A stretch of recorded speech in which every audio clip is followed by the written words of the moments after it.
But now, one of the issues on many people's minds this week, as I've been asked about it numerous times, is what's up with the new visa policy in the U.S.? I mean, many people have had such a hard time getting a visa to get into the U.S., and now everyone is hearing that it may get even harder, if not impossible. Let's see if we can break down exactly what happened this week. During the Trump campaign and all through his presidency, he has been talking about cracking down on illegal immigration and throwing out everyone that was not legally in the country. Well, this week, he took things another step further. Now he wants to crack down on legal immigration, saying he's going to slash visas for foreigners, such as Filipinos, by 50%. This also includes effectively ending the United States diversity immigrant visa program, commonly known as the Green Card Lottery. This is the lottery that makes available 50,000 permanent resident visas annually by selecting applicants from countries with low rates of immigration. Now, you probably remember that so far Trump has barred many visitors from specific Muslim countries. He's limited the influx of refugees, increased immigration arrests, and pressed to build a wall along the southern border to keep out the bad hombres. In this latest proposal, he has intensified a debate about national identity, economic growth, worker fairness, and American values. Critics came out and said the proposal would undercut the fundamental vision of the United States as a haven for the poor and huddled masses. While the president believes the country has taken in too many low-skilled immigrants for too long, and it's a detriment to the American worker. Tom Perez, the chairman of the Democratic Party, says instead of catching criminals, Trump wants to tear apart communities and punish immigrant families that are making valuable contributions throughout our economy. That's not what America stands for. But Stephen Miller, a top advisor to Trump, had a press conference in which he said basically bringing all these people in with no skills has to stop. He started arguing with a reporter from the New York Times. The Times reporter asked him a question about why the president would want to stop immigrant people who are here to work, and he said, well, maybe they could add to the bill that the New York Times would hire low-paid, lower-skilled workers from other countries, and let's see how it makes you feel. One reporter quoted the words written on the Statue of Liberty, "Give me your tired, your poor, your huddled masses," to which he said, oh, that poem was not from the original Statue of Liberty, which is actually very strange, taking on history, because it turns out that was on the original Statue of Liberty.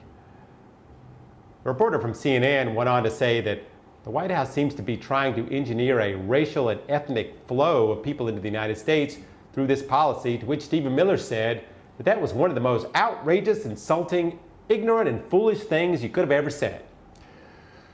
They argued that immigration policy should sometimes be based on compassion, to which Miller said, maybe it's time we had passion for the American worker.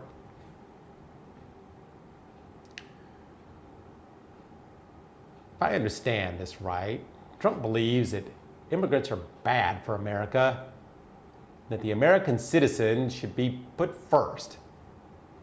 But one of the top-ranking senators from South Carolina said the main businesses in their state was agriculture and tourism, and that those jobs would be impossible to fill without immigrants coming in to do the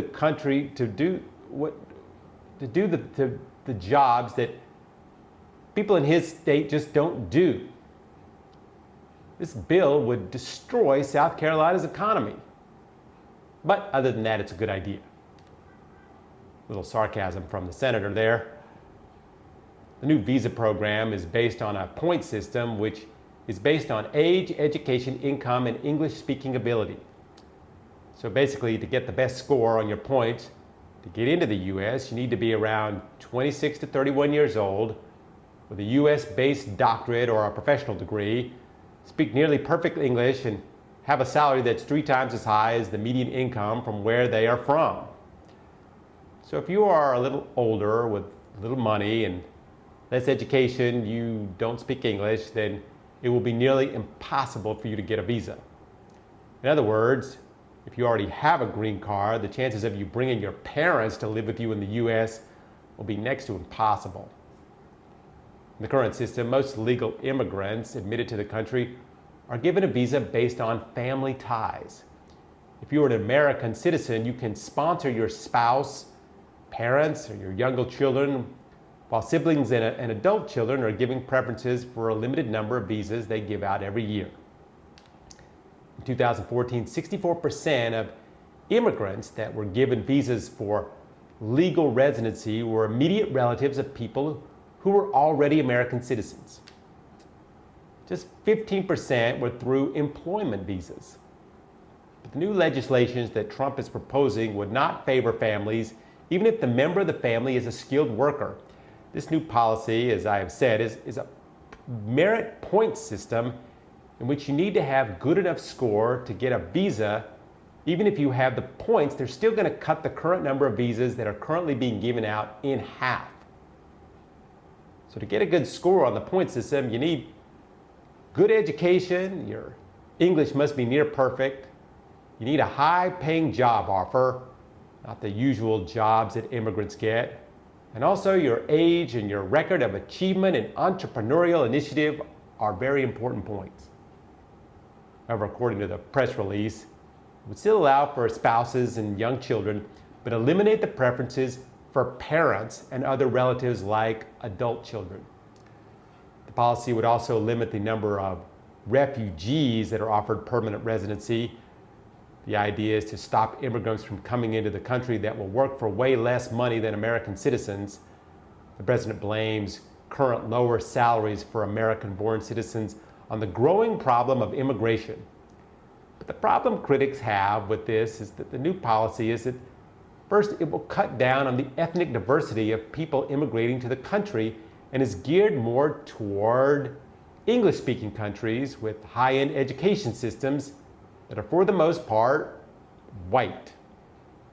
Also, another issue has come up is that if the U.S. stops allowing immigrants who are happy doing agricultural jobs, such as working on a farm, who will the companies get to hire to do these jobs?